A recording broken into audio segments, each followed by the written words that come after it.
Bayangkan sebuah masa di mana tumpukan emas tidak lagi menjadi simbol kekayaan tertinggi, melainkan berat sebuah kitab yang mampu mengubah timbangan nasib manusia di hadapan Sang Pencipta. Kita menapak tilas ke era di mana tinta para ulama dianggap lebih suci daripada darah para syuhada, sebuah masa keemasan yang menantang definisi kita tentang kesuksesan. Saya mengajak Anda untuk melepaskan sejenak kebisingan dunia modern. Mari kita melangkah mundur, melintasi lorong waktu yang sunyi, menuju sebuah lembah yang dialiri oleh dua sungai legendaris, Tigris dan Efrat. Di sana, di bawah langit Baghdad yang membentang luas, berdiri sebuah peradaban yang bukan dibangun di atas fondasi pedang semata, melainkan di atas fondasi pena dan gulungan perkaman. Pada masa itu, ketika dunia di belahan lain masih meraba dalam ketidakpastian, Baghdad muncul sebagai mercusuar. Anda akan mendapati pemandangan yang mungkin terasa asing bagi mata kita hari ini. Seorang pedagang yang rela menukar sekarung permata hanya untuk memiliki satu salinan naskah kuno tentang astronomi atau kedokteran. Mengapa demikian? Karena mereka memahami sebuah rahasia besar, sebuah prinsip yang diwariskan oleh Rasulullah SAW bahwa menuntut ilmu adalah jalan yang memudahkan seseorang menuju surganya. Dunia Islam saat itu tidak sekadar membaca, mereka membedah alam semesta sebagai bentuk ibadah. Di ruang-ruang perpustakaan yang megah, yang kita kenal sebagai Baitul Hikmah atau rumah kebijaksanaan, udara selalu beraroma kertas tua dan wangi tinta, aroma yang bagi orang Baghdad saat itu lebih menenangkan daripada wewangian pasar manapun. Mereka meyakini bahwa setiap tetes tinta yang jatuh ke atas kertas adalah benih yang akan tumbuh menjadi peradaban, yang buahnya akan dipetik oleh generasi yang bahkan belum lahir. Hari ini, saya ingin Anda bertanya kepada diri sendiri, jika emas adalah ukuran kekayaan dunia, maka apa ukuran kekayaan jiwa Anda? Mari kita selami mengapa sebuah peradaban berani menempatkan ilmu di atas tahta tertinggi, dan mengapa sejarah mencatat bahwa saat Baghdad menjadi pusat dunia, kemanusiaan sedang berada dalam puncak peradabannya yang paling bercahaya. Selamat datang di Ruang Iman. Mari kita menyusuri jejak emas peradaban Islam. Anda yang budiman, mari sejenak kita tarik mundur garis waktu. Jauh sebelum cahaya ilmu menyentuh tanah yang kelak akan menjadi denyut nadi peradaban, Baghdad, dunia terjerembab dalam suatu masa yang pekat. Ini bukanlah kegelapan fisik semata, melainkan kegelapan yang lebih mendalam, kegelapan intelektual dan spiritual, sebuah era yang kita kenal sebagai jahiliyah. Pada masa itu, Anda akan menyaksikan sebuah dunia yang seolah-olah kehilangan arah kompas moralnya. Di Jazirah Arab, yang akan menjadi titik tolak revolusi besar ini, hukum rimba menjadi satu-satunya undang-undang yang diakui. Kekuatan fisik adalah arbiternya, dan kekuasaan kabilah di atas segalanya. Suku-suku saling berbangga diri dengan garis keturunan, seringkali memicu pertikaian dan perang yang tiada henti hanya demi harga diri yang semu, memakan korban jiwa tanpa batas. Darah dibalas darah, dendam diwariskan dari generasi ke generasi, dan keadilan seringkali hanyalah milik mereka yang berkasa. Bukan hanya di padang pasir yang panas membakar, fenomena ini juga merasuki peradaban-peradaban besar di sekelilingnya. Kekaisaran Romawi dan Persia, dua raksasa dunia kala itu, meski memiliki kemegahan arsitektur dan kekuatan militer, namun secara internal terpecah belah oleh tirani, penindasan kelas, dan dogmatisme keagamaan yang kaku. Ilmu pengetahuan yang seharusnya menjadi pelita bagi akal seringkali terpenjara dalam lingkaran elit atau dipaksa tunduk pada dogma-dogma yang membatasi pemikiran. Pada masa suram tersebut, hikmah, kebijaksanaan, dan pemikiran mendalam dianggap sebagai barang asing, sebuah kemewahan yang tidak berharga di tengah hiruk-pikuk perebutan kekuasaan duniawi yang fana. Orang-orang tidak terlalu peduli dengan pertanyaan-pertanyaan besar tentang tujuan hidup, makna eksistensi, atau bagaimana membangun masyarakat yang adil dan beradab. Yang penting adalah dominasi, keuntungan sesaat, dan pemenuhan hawa nafsu duniawi. Mereka puas dengan pengetahuan yang terbatas pada silsilah, syair-syair pujian kabilah, dan praktik-praktik mistis yang tak berdasar. Bahkan di antara mereka, ada kebiasaan yang mengerikan, seperti mengubur hidup-hidup anak perempuan hanya karena dianggap beban atau aib. Itu adalah cerminan betapa rendahnya nilai kemanusiaan, betapa hinanya harkat seorang wanita dalam pandangan mereka. Ini bukan sekedar kekejaman, tetapi juga kebodohan yang dalam, karena mereka merenggut potensi dan kehidupan tanpa berpikir panjang. Dalam kondisi seperti inilah, Anda dapat membayangkan betapa jarangnya suara akal sehat, betapa langkanya penyeru kebaikan, dan betapa tipisnya harapan akan perubahan. Dunia seolah-olah terkunci dalam siklus kegelapan yang abadi, menunggu sebuah cahaya, sebuah petunjuk yang akan membuka pintu-pintu akal dan hati. Mereka belum tahu bahwa takdir telah menyiapkan sesuatu yang jauh lebih berharga dari seluruh emas dan perak yang mereka puja. Takdir akan mengirimkan sebuah pesan, sebuah hidayah yang akan mengubah segalanya. Keheningan di celah-celah kehidupan Baghdad mulai terusik oleh sebuah kesadaran yang dahsyat. Segala sesuatu berubah, bukan karena pedang yang terhunus, melainkan karena getaran wahyu pertama yang meresap hingga ke sumsum tulang para pemimpin dan cendekiawan masa itu.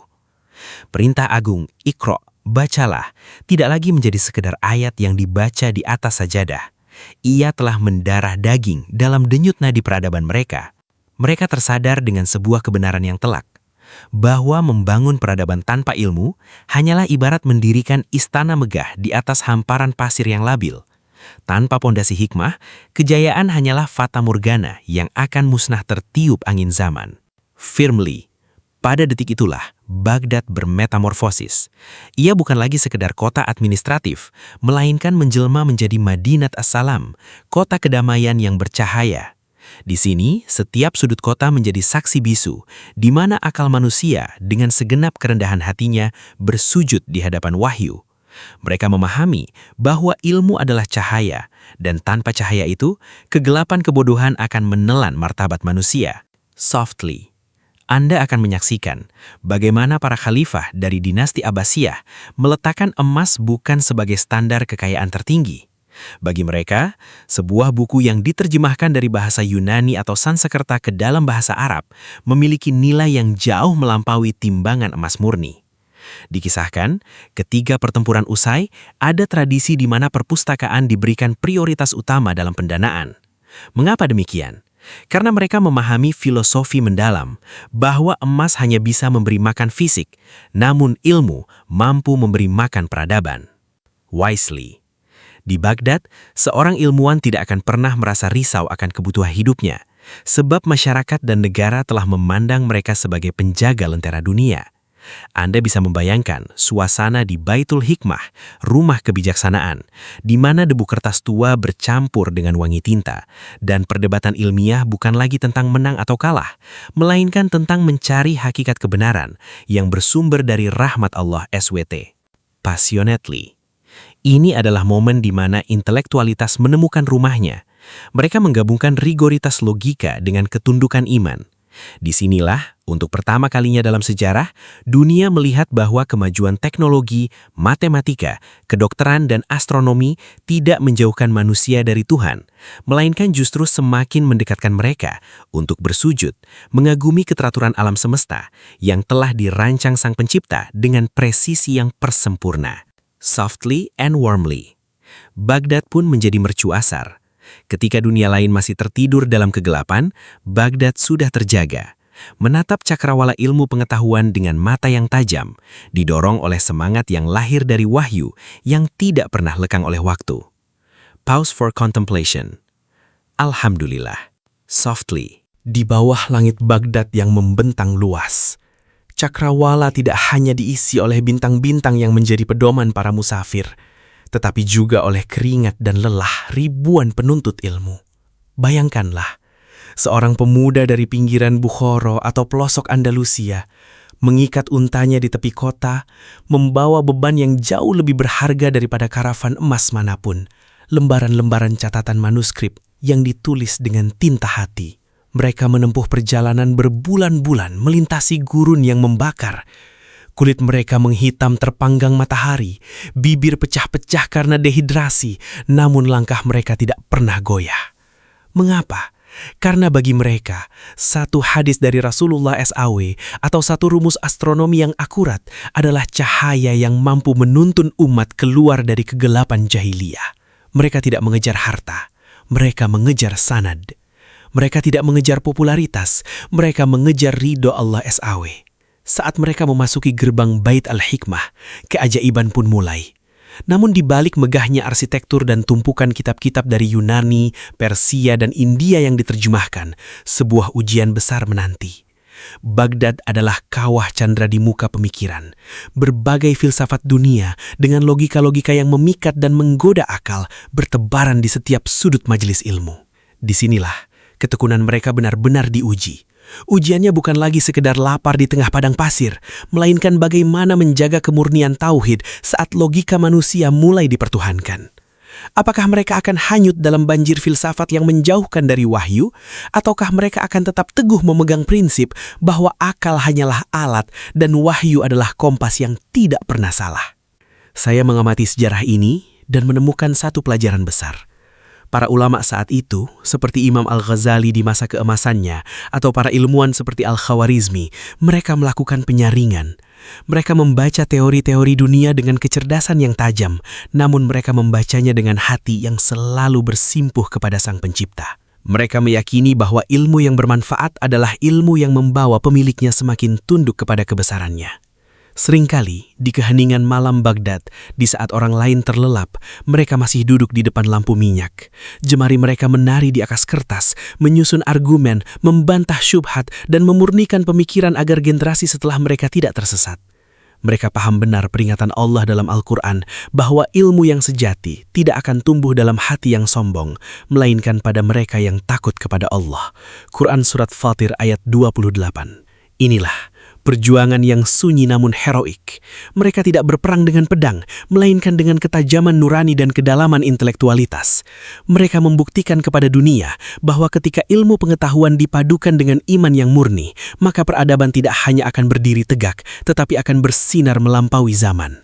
Baghdad menjadi pusat dunia bukan karena jumlah emas yang mengalir di sungainya, melainkan karena di setiap sudut kotanya ada jiwa-jiwa yang lebih memilih mati daripada kehilangan satu tetes pun kemurnian tauhid dalam khazanah ilmu mereka. Tahun 1258 Masehi, langit Baghdad tidak lagi berwarna biru. Ia kelabu, pekat oleh asap yang membubung dari perpustakaan-perpustakaan yang dibakar. Di tengah kekacauan itu, air sungai Tigris yang jernih perlahan berubah warna. Bukan sekedar karena darah yang mengalir, melainkan karena ribuan naskah ilmu pengetahuan yang dibuang dengan keji ke dalamnya. Tinta-tinta dari ribuan tahun peradaban, riset astronomi, kedokteran, hingga filsafat Islam larut menjadikannya hitam pekat. Sejarawan mencatat, konon air sungai itu cukup hitam untuk membuat seorang penunggang kuda menyeberang di atas tumpukan kitab-kitab yang menjadi jembatan darurat. Baghdad, pusat dunia, jantung ilmu pengetahuan, saat itu seolah sedang menelan keruntuhannya sendiri. Kehancuran fisik mungkin bisa dibangun kembali, namun ketika ilmu pengetahuan dibuang ke sungai, peradaban kehilangan jiwanya.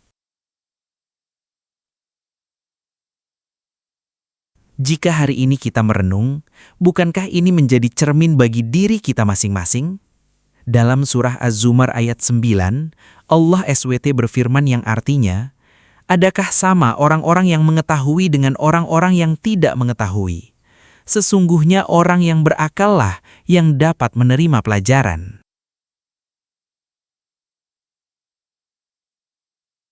Peradaban Baghdad runtuh bukan hanya karena serbuan fisik dari luar, namun karena mereka mulai melupakan bahwa kekuatan Islam tidak terletak pada emas yang menumpuk di brankas-brankas penguasa, melainkan pada tinta yang mengalir dari pena para ulama. Ketika orientasi beralih dari membangun pemikiran menjadi sekadar mengumpulkan harta duniawi, saat itulah fondasi peradaban mulai retak.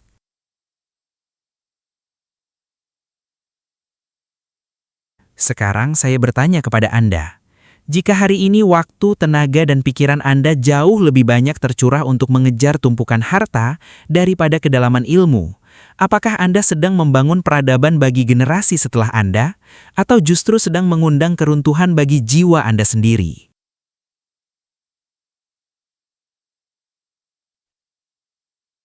Harta memang bisa memberi kita kenyamanan hari ini, namun ilmu adalah cahaya yang menerangi jalan menuju keabadian.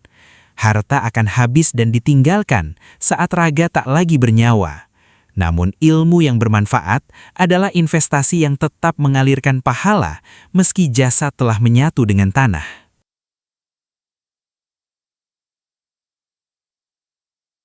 Jangan sampai kelak saat kehidupan kita berakhir, kita menyadari bahwa kita telah menghabiskan waktu untuk membangun gedung-gedung yang akan runtuh, namun melalaikan pembangunan jiwa yang seharusnya menjadi bekal utama. Mari kita bertanya pada diri sendiri sebelum terlambat. Apakah kita sudah memuliakan ilmu melebihi kecintaan kita pada emas dunia?